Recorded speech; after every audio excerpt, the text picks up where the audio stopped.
Монгол улсад амьдарч байгаа хөгжлийн бэрхшээлтэй 10,000 хүн тутмын 6 нь бизнес эрхэлж байна. Хөгжлийн бэрхшээлтэй иргэд бизнес эрхлэхэд ажлын байрны хүртээмж, санхүү, хууль эрх зүй, сургалт болон олон нийтийн хандлага саад учруулдаг байна. Иймд хөгжлийн бэрхшээлтэй хүн үйлдвэрлэв гэсэн шашхорон таньж худалдаа авч дэмжих олон улсын системийг Монгол улсад нэвтрүүлэхээр ажиллаж байна.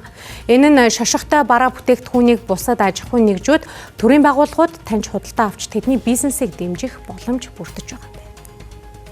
Өрсөлдөөн бол одоо өдөр ирэх тусмал их нэмэгдэж байна. Дээрээс нь одоо ингээл зах зээлийн шуурга гэдэг чинь тэгэл хэн ямар юм хийсэн тэрүүгээрээ л танигдаад тэгэл үлдэхүү, үлдэхүүл гэдэг л асуудал үүсэж байгаа гэсэн. Бид нар хөгжлийн бэрхшээлтэй ч гэсэн бас хүн лимит чинь бас хөгжих хэрэгтэй шүү дээ, тийм ээ.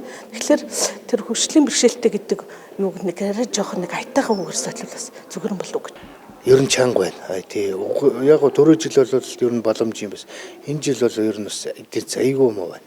Ер нь боломж юу бол борлуулалт муу таздаа л байна. Ер нь бол одоо ер нь бүх шошгод хэрэг бол ийм л байгаа. Тэгэхээр саяны эндээс тайлбарс одоо нөгөө тусгай хэрэгцээ түүнийч гэдэг юм одоо хөгжлийн бэрхшээлтэй иргэний шошго байх юм бол энэ нөгөө одоо худалдааны төвүүдээр зарагдж байгаа хүнд бол их ойлгомжтой болох юм байна. Монгол улсад 115,115 хөгжлийн бэрхшээлтэй иргэн байдаг. Үүнээс хөдөлмөр эрхэлдэг 14,000 гаруй иргэн байна. Гэвч өөрөө бие дааж бизнес эрхэлдэг иргэн цөөхөн байгаа юм. Үүний улмаас бизнес эрхлэхээр төлөвлөж байгаа иргэдэд хөдөлмөр эрхлэлтийг дэмжих сангаас зээл олгодогч хүрэхгүй хаалгаа барихад хүртгэ. Иймээс тал талын байгууллагаас эдгээр хүмүүсийг дэмжих ёстой гэлээ. Энэ хөгжлийн бэрхшээлтэй бизнес эрхэлж байгаа хүмүүс зах зээл рүү орж чадахгүй байхгүй юу? Зах зээл рүү оруулахын тулд эдгээр хүмүүсийн хийж байгаа бараа бүтээгдэхүүнүүдийг шошготой болгох, таниулах, бусад том зах зээл рүү таниулахын тулд хамгийн гол зурч одоо байгууллагууд болох худалдаа хөгжлийн аж үйлдвэрийн танхим ч юм уу те зөвхөн гэр бүлийн яам гэлтгүүгээр тал та бүрийн оролцсон хэрэгтэй байгаа. Хөгжлийн бэрхшээлтэй хүн хийсэн гэдгээр худалдаж авах гэдэг юм биш. Хөгжлийн бэрхшээлтэй хүн хийсэн гэхдээ ямар эко, ямар зөв вэ гэдэг агуулгыг илүү нийгэмд тодруулахын тулд бид нар шошго гэдэг зүйлийг гаргасан байгаа. Бизнес эрхэлж байгаа ердөө одоо 70 хүн байна гэдэг чинь одоо цөөхөн байна гэсэн үг л дээ. Тэгэхээр энэ тоо нэмэгдээсээ илүү бас өрсөлдөхүйц юм бизнесүүд төрөн гараасаа. За хамгийн гол нь одоо ирээдүйд энэ одоо тэгшүртэмж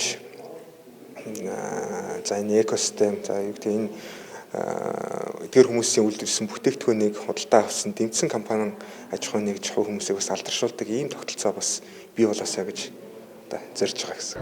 Хөгжлийн бэрхшээлтэй хүн ч хөгжих хэрэгтэй. Тэднийг нийгмээс тусгаарлах бус нийгэмд оролцоог салбар бүр дэмжих ёстой юм.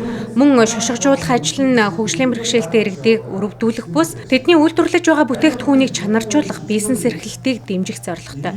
Иймээс энэхүү төслийг улсын хуралд өргөн барьсан байна.